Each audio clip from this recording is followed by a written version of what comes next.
사람들이 걱정을 많이 합니다. 특히 교회 사람들이 걱정을 많이 합니다.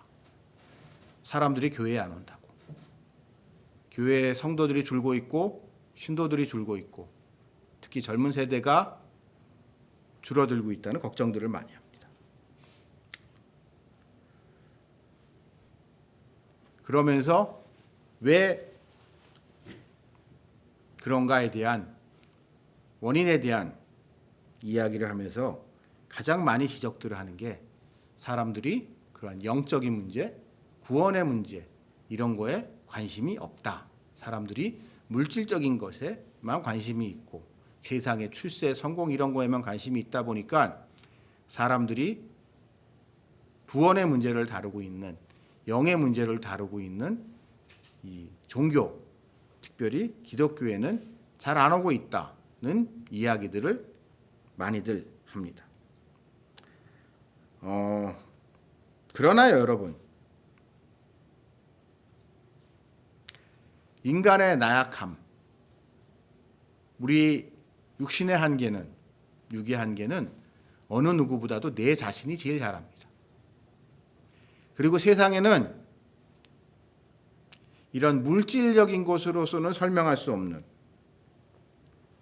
초월의 영역이 있으며 그것의 가능성에 대해서 완전히 부정하는 무신론자들은 생각보다 많지 않습니다.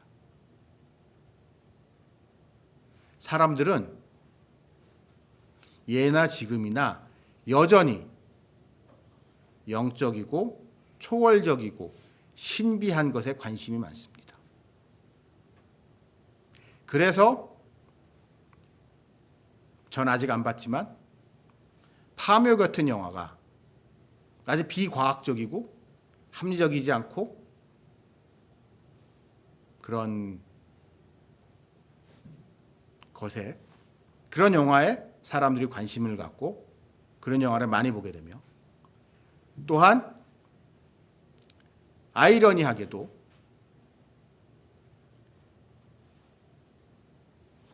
예를 들어서 타로점을 보는 그런 카페들 같은데 성업 중입니다.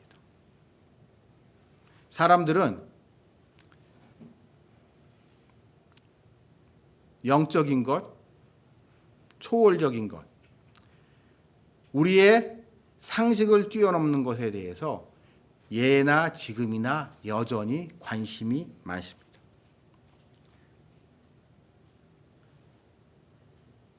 그리고 그것은 어찌 보면 지난 세기보다 더 심해지고 있습니다. 왜냐하면 점점 더 예측 불가능한 세상이 되고 있기 때문이죠. 사람들은 그렇게 얘기를 합니다. 예를 들어서 그때 그게 그렇게 될 줄 알았으면 내가 진작 했을 텐데. 대표적인 비트코인 같은 거죠.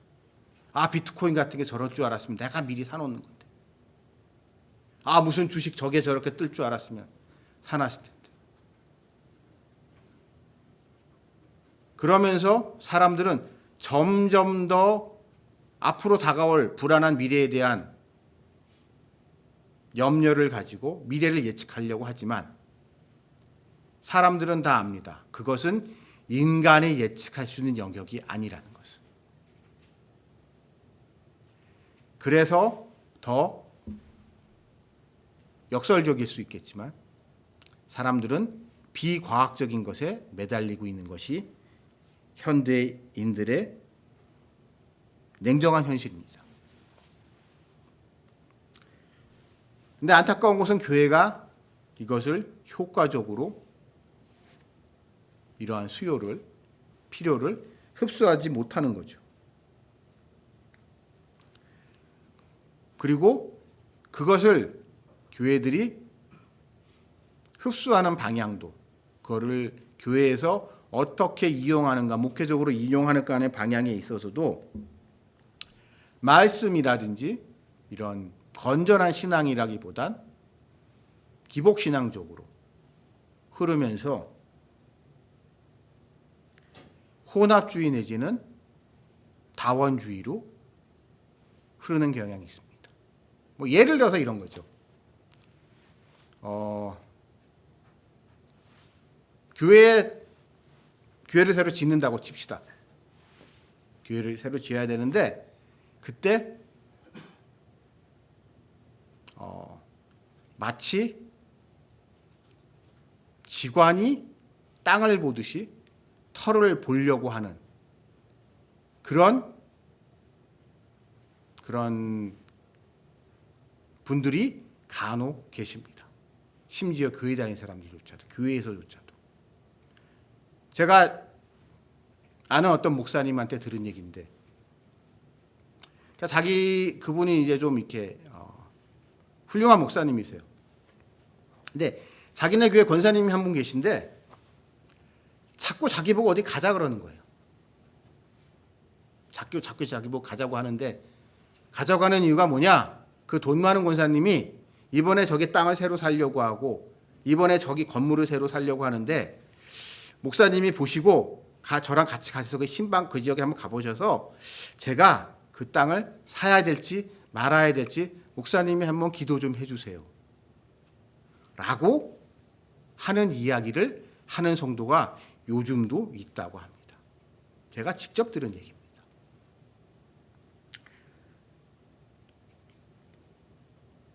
그리고 이러한 흐름 속에서 교회는 중심을 못 잡고 헤매면서 어찌 보면 이 시대의 필요를 적절히 대처하지 못하기 때문에, 사람들이 갈급해하는 부분을 채워주지 못하기 때문에 교회를 떠나는 사람들도 많은 것 같습니다. 그럼 이런 시기에 과연 우리가 어떻게 해야 될까요? 우리는 무엇을 기대해야 될까요? 우리는 그 해답을 오늘 이 본문 속에서 이사야가의 소명을 받는 이 장면에서 찾을 수 있습니다. 오늘 이 본문은 아마 교회를 좀 다녀보신 분들한테는 여러 번 들으신 익숙한 장면이실 겁니다. 아마 교회를 좀 다녀본 분들은 이 본문에 대한 설교를 여러 번 들으셨을 텐데, 이 본문이 가지고 있는 역사적 상황을 우리가 좀 이해해야 됩니다. 자, 다윗, 솔로몬에 의해서 강성해진 이스라엘 왕국은 남유다와 북이스라엘로 분열이 됩니다. 북이스라엘은 솔로몬 사후에 더 이상 남유다의 지배를 받지 않겠다, 우리는 우리끼리 살래 라고 하면서 북이스라엘이 반란을 일으켰고, 그 반란을 효과적으로 진압하지 못한 남유다는 결국 둘로 나라가 쪼개지게 됩니다. 이러면서 오랜 세월이 지났는데, 몇백 년의 세월이 지났는데 결국 북이스라엘이 먼저 아스리아에 의해서 멸망을 합니다. 바로 그때 이 본문의 시작이 되는 겁니다. 자, 북이스라엘과 남유다는 서로 사이가 좋지 않았습니다. 서로 사이가 좋지 않으니까 둘이 쪼개졌겠죠.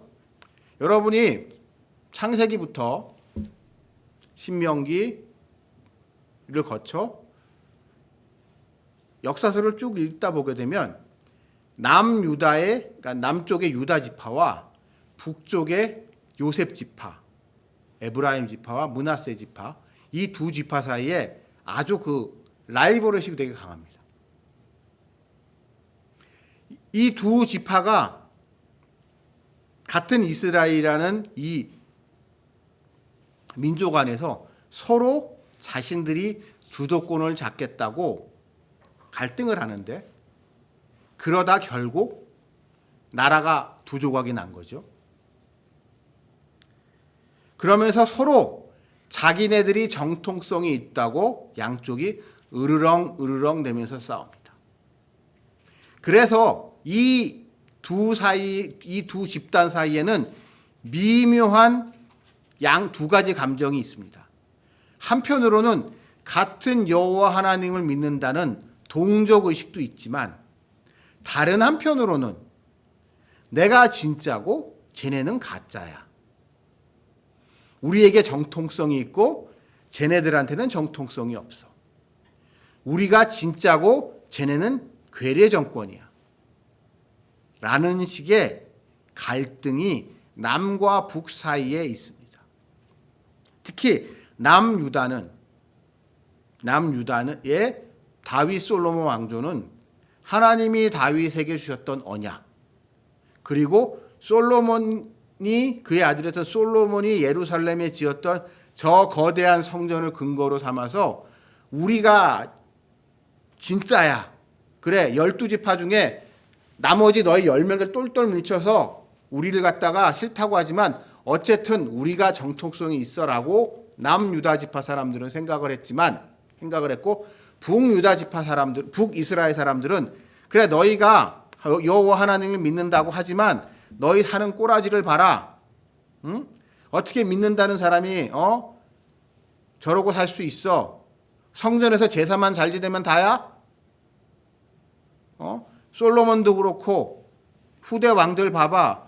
이방 여자들을 함부로 받아들여 가지고 외국 여자들하고 피를 섞지 말라고 했는데, 너희 봐봐. 너희가 그래, 너희 할아버지가 다윗이고 솔로몬인 거는 내 인정하겠는데, 니네 엄마 보고 너희 할머니 봐봐. 이방 여인들이잖아. 예수님 하나님 안 믿던 우상 숭배하던 사람들이잖아.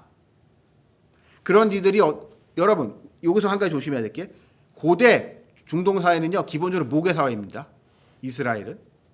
그렇기 때문에 모계 사회였던 이스라엘에서 그 모계 혈통이 우상 숭배했다는 것은 치명적인 약점이거든요. 그런 거에 대해서 북이스라엘은 이제 계속 딴지를 걸면서 서로 이제 갈등을 하는 거예요.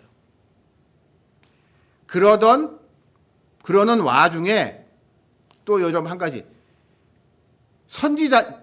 제사장들은 남유다 예루살렘 성전으로 중심으로 활동을 합니다. 그러니까 정치적인 관계로 놓고 봤을 때 레위 지파, 그러니까 제사장을 담당하고 있는 레위 지파는 유다 지파 다윗 솔로몬과 연합 관계였지만, 여호와 하나님 신앙에서의 또 하나의 큰 축이었던 선지자들은 입장이 정반대였습니다. 여러분, 우리가 구약 성경의 선지자면 제일 먼저 생각나는 게 누구죠? 엘리야, 엘리사잖아요. 엘리야의 주요 활동 무대는 북이스라엘입니다. 선지자들의 주요 활동 무대는 북이스라엘이에요. 그래서 아주 단순하게 설명을 하게 되면, 남유다는 제사장 중심의, 같은 하나님 믿는다고 하지만 제사장 중심의 신앙을 하던 사람들이고, 북이스라엘, 그러면 혈통 중심, 가문 중심의 신앙을 하던 사람들이고, 북이스라엘은 선지자 같은 경우는 그 사람이 어떤 가문 출신인지 중요한 게 아니에요. 하나님이 그 사람을 선지자로 불렀고, 그 선지자로서의 선지자 학교에서 잘 수련을 받아서 선지자의 자격이 있으면 누구나 선지자가 될 수 있는 거거든요. 그런 출신 배경과는 상관없이 이스라엘 사람이라면 누구든지, 엘리야나 엘리사 같이. 자, 그렇게 다 성경적인 근거, 그들이 가지고 있던 모세 율법에 다 근거한 이야기지만, 이 양쪽 진영은 이렇게 갈등을 하고 있었는데, 이런 식으로. 자, 이러다가 북이스라엘이 먼저 망합니다. 갑자기 망해요. 북이스라엘이 갑자기 망했을 때 남유다 사람들은 어떻게 생각을 했을까요? 한마디로 사필귀정이라고 생각했을 수 있습니다. 쟤네는 그거 봐. 원래 우리 이스라엘이 말이야, 정통성은 우리 다윗 솔로몬 왕조에 있는데 저것들이 괜히 까불다가 저 아수르한테 망해가지고 저 닭포로로 끌려가고 멸문지화를 당하는 걸 봐. 벌받은 놈들이 벌받은 거야. 사필귀정이야. 라고 하면서 속 시원하게 생각했을 수도 있습니다. 그러나 여기에는 치명적인 약점이 있습니다. 북이스라엘을 멸망시킨 것은 표면적으로는 아수르지만 그 아수르를 움직인 것은 남유다의 아하스 왕. 그러니까 남유다가 아수르를 매수했기 때문이에요.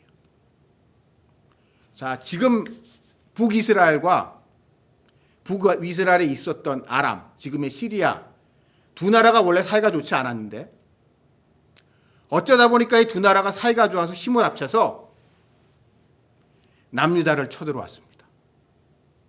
그래서 지금 예루살렘을 포위했습니다. 이대로 가다간 저 북이스라엘과 아람 연합국한테 망하게 생겼어요. 이때 남유다의 아하스 왕은 승부수를 던집니다. 성전에 쌓아놨던 모든 금은보화를 박박 긁어서 아람 위쪽에 있는 아시리아에 사신을 보냅니다. 원군을 보내달라고. 지원병을 보내줘서 우리를 살려달라고 아수르에 사신을 보냈는데 선물과 함께 이때 아수르는 대담한 행동을 취합니다. 이 남유다의 구원 요청을 받은 아수르는 대담하게 군대를 밀고 내리고 와서 한마디로 빈집털이를 해버립니다. 아람과 북이스라엘 두 나라를, 근데 그 두 나라 군대들은 예루살렘을 포위하고 있을 거 아니에요. 그래서 이때다 싶으니까 아람과 북이스라엘 두 나라를 쳐들어가서 동시에 싸그리 다 먹어버립니다. 한마디로 일타쌍피를 한 거죠.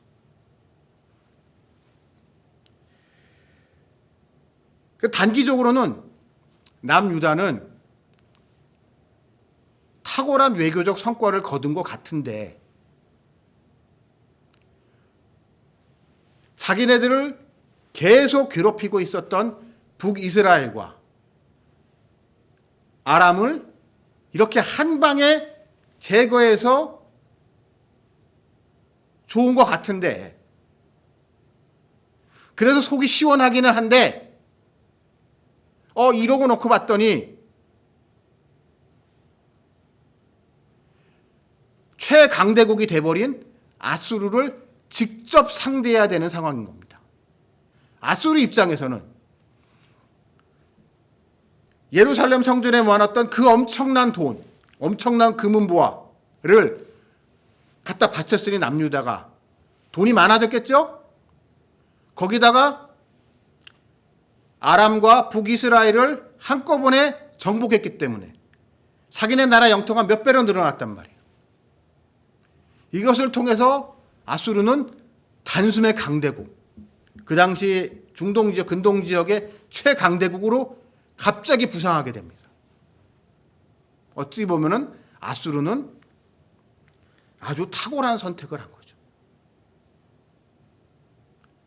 그러고 났더니 남유다는 저 막강해진 아수르를 혼자서 직접 상대해야 되는 절제절명의 상황에 지금 놓이게 된 겁니다.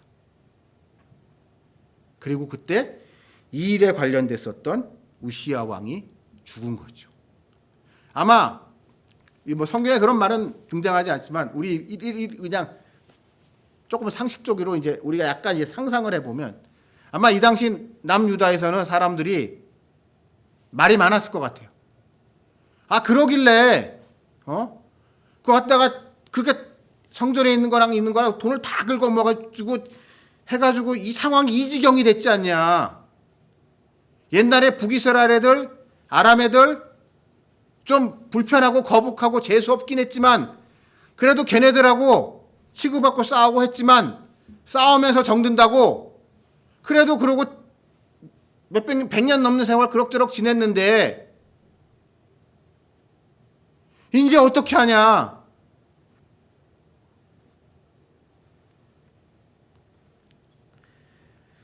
라고 하면서 모두가 얼쩔 줄 몰라 하는 이런 상황에 하나님이 이사야를 선지자로 부르신 겁니다. 왜요? 왜 하나님은 이 민족 이스라엘의 절제절명의 위기 속에서 선지자와는 아무 상관이 없을 것 같았던 이사야 같은 사람을 갑자기 선지자로 부르셨을까요? 그리고 근데 여기에는 다른 선지자들과 구분되는 중요한 특징이 있습니다. 제가 앞에서 말씀드렸듯이 그 이전의 선지자들은 거의 대부분 북이스라엘 출신들입니다. 그들의 주요 활동 무기대는 북이스라엘이었고, 그랬던 그들이 어떤 상황이었을까요? 선지자들의 기반이었던 북이스라엘의 멸망은 결국 선지자들의 멸망으로 이어지게 됩니다. 남유다, 표면적으로는 이제 그래서 북이스라엘은 싸그리다 아수르가, 여러분 이제 보시면 알겠지만 아수르가 다 사람들을 잡아가고 다 의도적으로 혼혈 정책을 하면서 타락시키고 그러는 과정 속에서 북이스라엘에서는 그 유관계 수백 년을 내려왔었던 선지자의 전통은 사라지게 되고 대가 끊기고 맥이 끊기는 사태가 벌어졌고 남유다만에 있는 제사장들만 남아있는 상황인데, 이 상황에 하나님은 기존의 선지자들과는 아무 상관이 없는 이사야를 선지자로, 그것도 오늘 이 본문에서 보듯이 성전에서 부르십니다.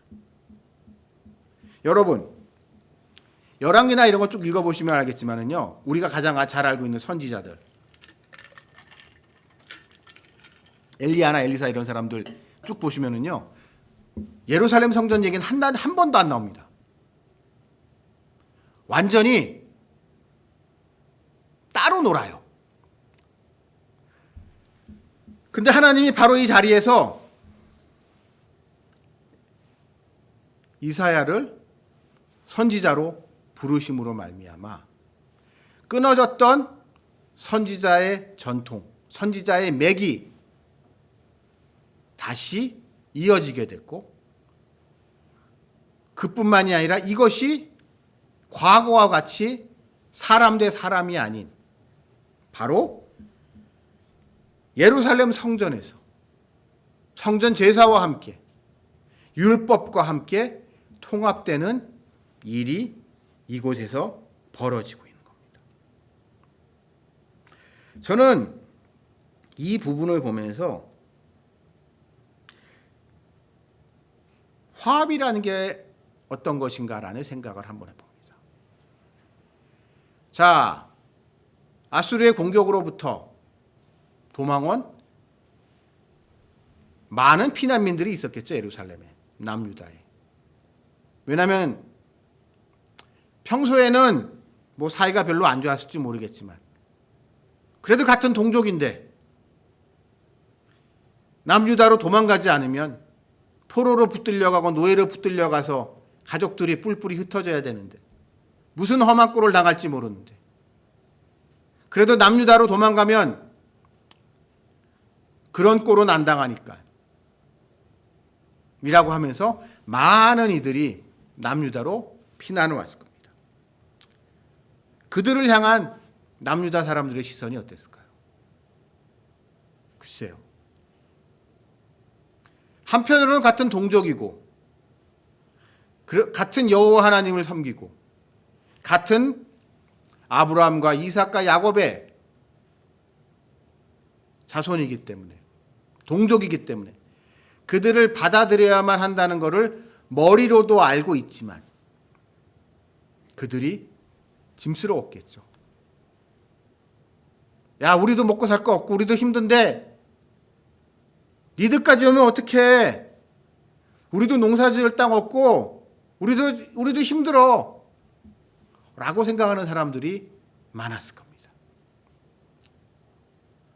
더더욱이 그들은 북에서 피난 온 사람들은 성전 제사, 예루살렘 성전에서 제사를 드리던 사람들이 아니라 베델에서 제사장이 아닌 선지자 중심으로 신앙생활을 하던 사람. 그런 사람들은 아마 그래, 이제 다시 신앙생활을 나도 좀 잘 해보겠다. 이제 우리가 제대로 여호와 하나님을 섬기겠다. 그래, 우리가 북쪽에 있을 때 여호와 하나님을, 우리 조상의 하나님을, 아브라함의 하나님, 이삭의 야곱의 하나님을 제대로 섬기지 않아서 하나님이 우리한테 벌 주신 것 같으니까 이제부터는 우리가 잘 믿을게, 잘 믿어야겠다라고 생각을 했겠지만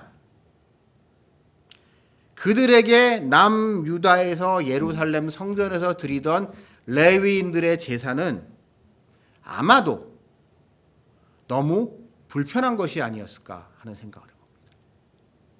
이는 마치 이런 생각을 해요. 지금 이제 우리 이 선교회에서 예배를 드리고 있지만 저같이 좀 옛날 사람은 이런 전통적인 예배가 편하고 익숙합니다. 그래 왔기 때문에. 저한테는 이게 좋아요. 저한테 익숙해요. 근데 만약 어떤 분들이 저와는 좀 다른 배경 속에서 처음부터 신앙생활을 열린 예배 같은 데서 찬양을 중심으로 한 예배를 드리시던 분들이 만약에 우리 교회 같은 데 오게 되면 무슨 생각이 들까요? 좀 불편하겠죠. 그러니까 틀린 건 아니라는 건 알아요. 근데 자기가 오랜 세월 신앙생활을 하면서 은혜 받던 방법과는 너무 다른, 저기 목사라는 사람이 혼자 앞에서 앉으면서 뭐 저기 설교라고 떠들고 있는데 그 설교가 좋은 것 같기는 한데 이게 찬양 같은 것도 좀 하면서 이렇게 마음 문을 열고 그러면서 이제 은혜를 받고 난 다음에, 그러고 난 다음에 목사님이 쫙 설교를 하셔야지 이 설교를 그러니까 이게 쫙 받아들일 수가 있는데 그런 과정 같은 거 없이 그냥 너무 이렇게 딱딱하게 뭐 찬송가 몇 곡 부르고 한두 곡 부르고 뭐 이러고 난 다음에 하는 게 어색하고 불편하고 별로 그게 은혜가 안 된다는 사람 많이들 있습니다. 교회에서. 그렇다면 그래서 어떤 교회에서는 이 예배 형식에 대해서 전통적인 예배랑 오늘날에 이제 많이들 하고 있는 찬양 중심의 열린 예배 사이에 묘한 갈등이 있는 경우가 있습니다.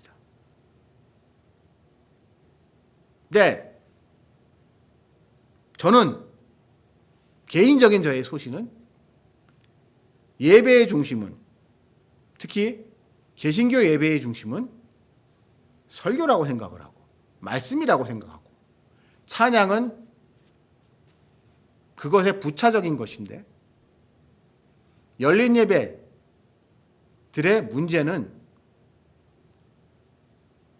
찬양이 지나치게 강조되면서 예배가 사실상 콘서트가 돼버리는 게 아닌가.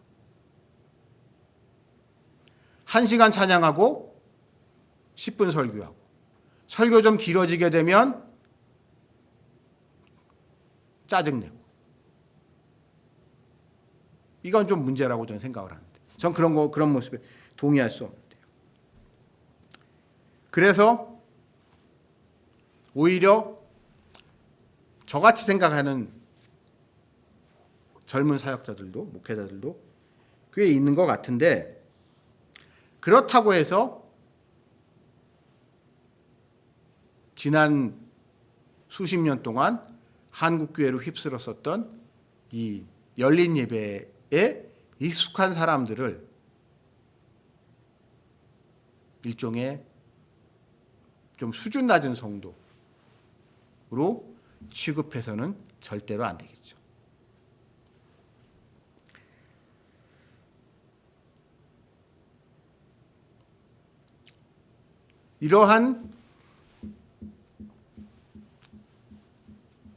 이러한 갈등, 이런 형식적인 거, 익숙한 거, 전통 이런 것에 대한 갈등을 하나님은 오늘 이 말씀 속에서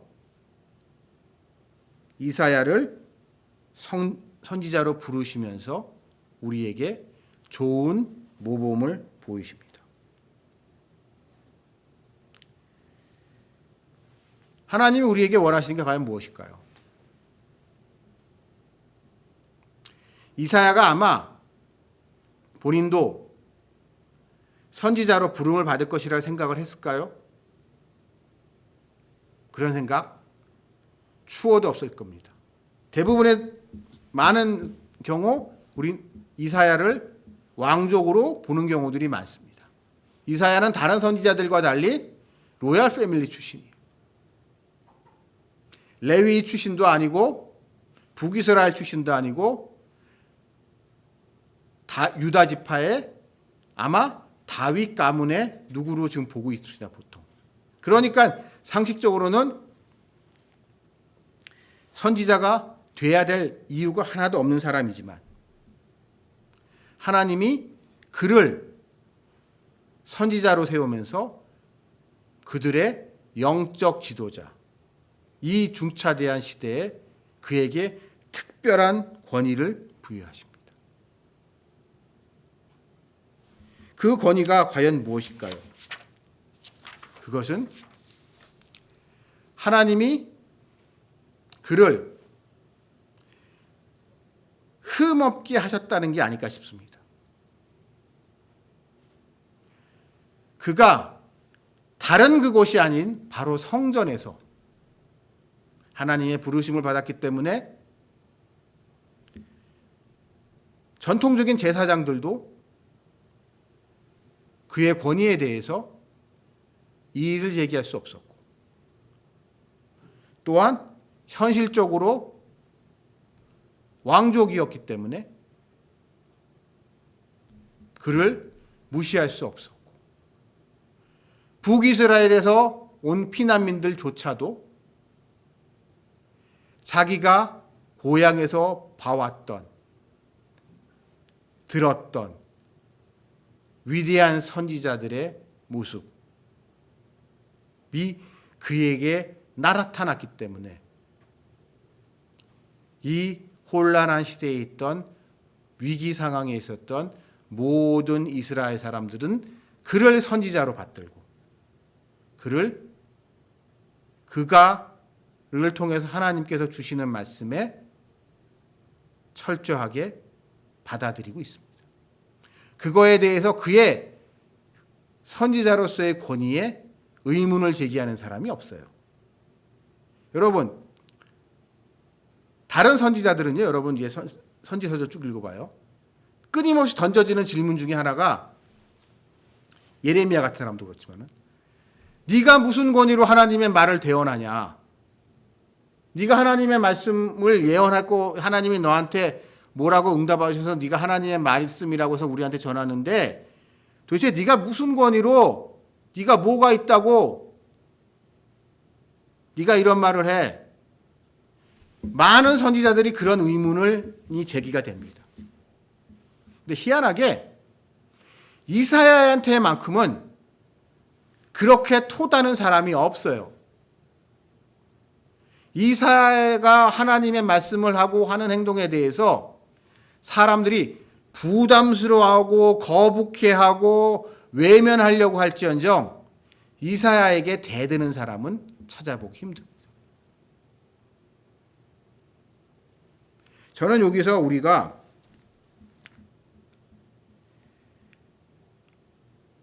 오늘 이 혼란한 시대에 있어서 좀 고민해 대해야 될 부분이 좀 있을 것 같습니다.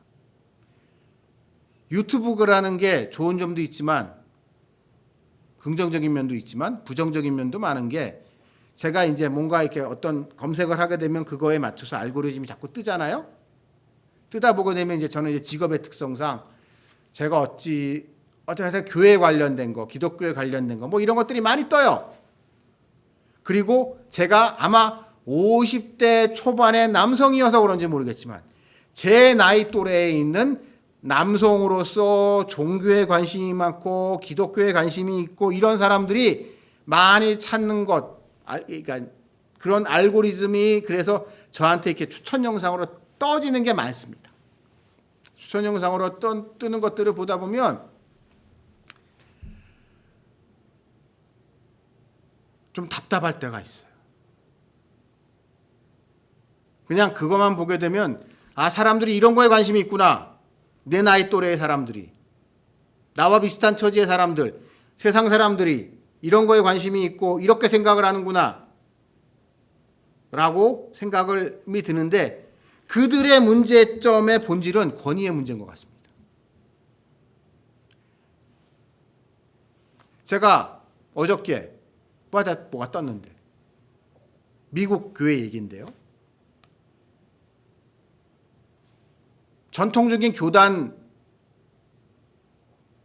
있는 교회가 아닌 초교파 교회들이 성장을 하고 있다는 이야기들에 대한 이야기가 이렇게 쭉 나오더라고요.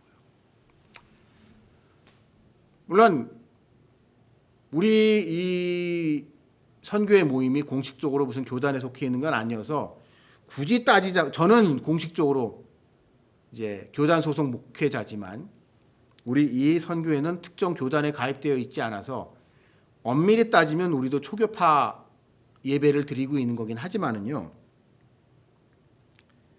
저는 이러한 현상이 매우 위험하다는 생각을 합니다.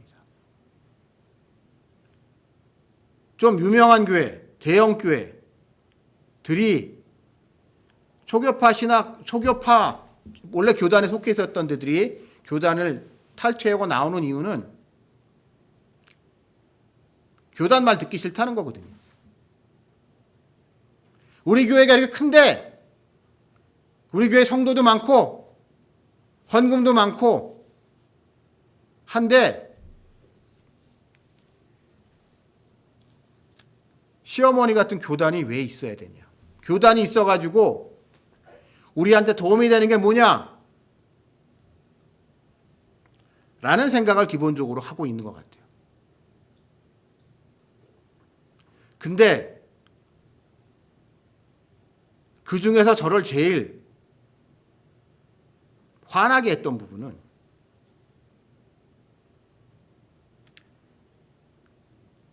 교단을 탈퇴하게 되는 가장 결정적인 이유가 미국의 이제 복음주의 교회들, 보수적인 교단들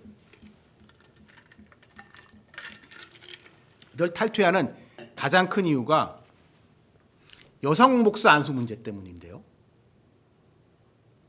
전 여성 목사 안수에 대해서는 중립 기여를 놓고 싶습니다. 그거를 찬성하지도 않고 반대하지도 않아요. 할 수도 있고 안 할 수도 있어요. 그래서 여성 목사 안수 문제 때문에 갈등을 일으키다가 교단을 탈퇴한다고 하는데요. 표면적으로는 그거 같은데 저를 화나게 했던 부분은 그렇게 여자 목사 안수 문제로 갈등을 일으키고 교단을 탈퇴하고 난 다음에 목사 안수를 주는 여자가 다 지 마누라, 딸, 며느리예요. 다 자기 가족이에요.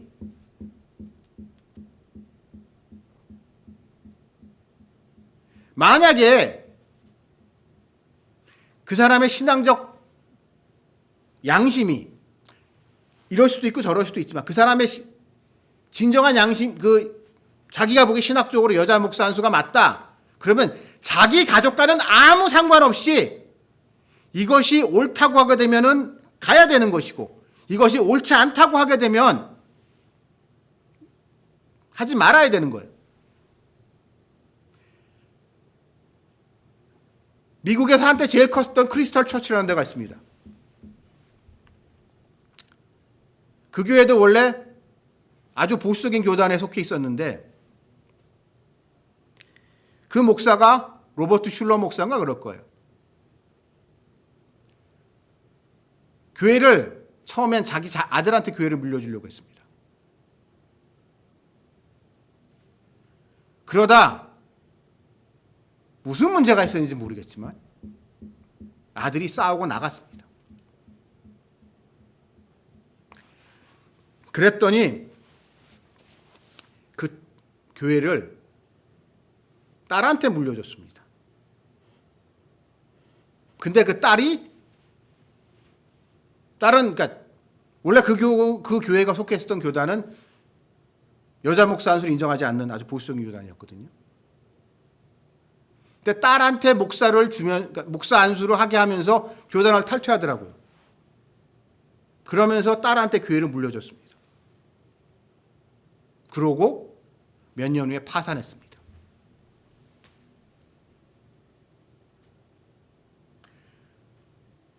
저는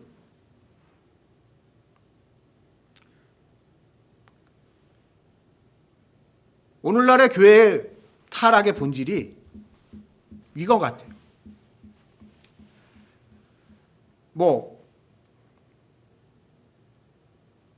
그러면서 여자 안수 목사 문제라든가 아니면 동성애 문제나 젠더 이슈들, 흔히 말하는 젠더 이슈들 같은 것들에 있어서, 젠더 이슈에 있어서 그 자체도 문제지만 젠더 이슈에 대한 입장이 개인의 관계 속에, 관계에 의해서, 사적인 관계에 의해서 내 딸내미를 목사 안수를 줘가지고 이 교회를 물려줘야겠어. 내 부인을 목사로 세워가지고 나랑 같이 목회를 하게 해야겠어. 우리 아들이, 우리 딸이, 아니면 가까운 누구네 집 아들, 딸이 LGBT니까 가족이 소중하니까. 가족을 버릴 수는 없잖아. 라고 하면서 그런 것에 우호적으로 돌변하는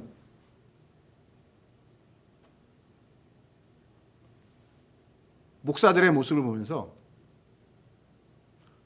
도대체 권위의 근거가 과연 무엇인가? 지금 제가 말했던 목사들 대단한 목회자들입니다. 저 같은 사람은 비교도 안 될 정도로 유명한 목사들이에요. 리고렌 목사 같은 사람. 리고렌 목사가 정확히 말하면 며느리한테 목사 안수 주려고 남침대가 탈퇴했다고 그러더라고요. 저 같은 사람은 비교도 안 될 정도로 훌륭한 목사들인데 며느리한테 목사 안수 주는 게 그렇게 중요한 문제인가요? 목사가 돼야 되나요? 저를 아시는 분들은 아시겠지만 저는 별로 목사 안수 받고 싶지 않았던 사람입니다. 제가 하나님 앞에 바로 섰는가, 내가 하나님의 일을 제대로 하는가가 중요하지 내가 목사가 되는가 아닌가가 중요하다고 저는 단 한 번도 생각해 본 적이 없는 사람입니다.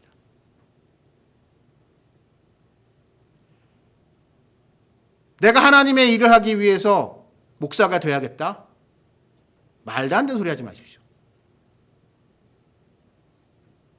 하나님이 나에게 능력을 주시고 그 능력으로 해서 나에게 권위가 생기면 직분 그까짓 거 아무것도 아닙니다.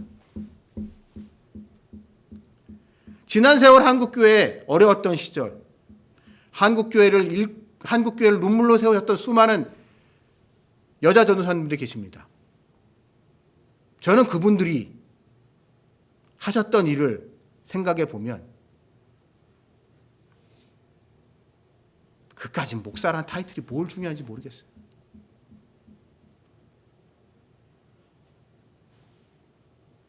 목사라는 이름이 권위를 줍니까? 아닙니다. 단호하게 아닙니다. 오늘이 본문의 말씀에 나왔듯이 하나님이 그 사람을 부르셨고 하나님의 종으로 부르셨고 그가 그 말씀에 부르심에 순종해서 무릎 꿇었을 때 그래서 그에게 하나님이 능력을 주셨을 때 그 사람은 하나님이 부어주시는 특별한 권위를 갖게 되고 그 권위로 말미암아 사람은 할 수 없는 많은 일들을 하게 됩니다. 그러므로 여러분, 사랑하시는 우리 형제자매 여러분, 우리는 늘 생각해야 되지 않습니까? 생각해야 되지 않을 것입니까? 내가 교회에서 어떠한 이름으로 불리냐가 아닌 하나님 앞에서 내가 바로 서고 있으며 하나님의 부르심에 합당한 삶을 살고 있는지 오늘의 말씀의 이사야와 같이 이 이사야는 결국 그래서 성경엔 등장하지 않지만 결국 므낫세 왕에 의해서 비참한 죽음을 합니다. 히스기야 왕 이후에 등장한 므낫세 왕. 이방 종교를 본격적으로 도입했었던 그 왕 입장에서는 눈의 가시였던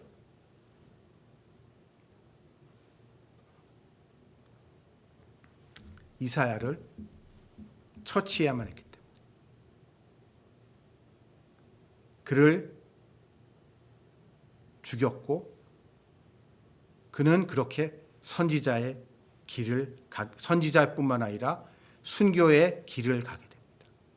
이렇듯 우리가 부르심을 받아 그 부르심대로 살아가고 있는지를 한번은 점검해보는 시간을 다 같이 가지시기를. 그래서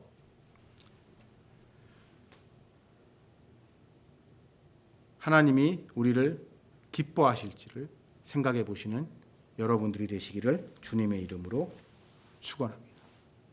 같이 기도드리시겠습니다.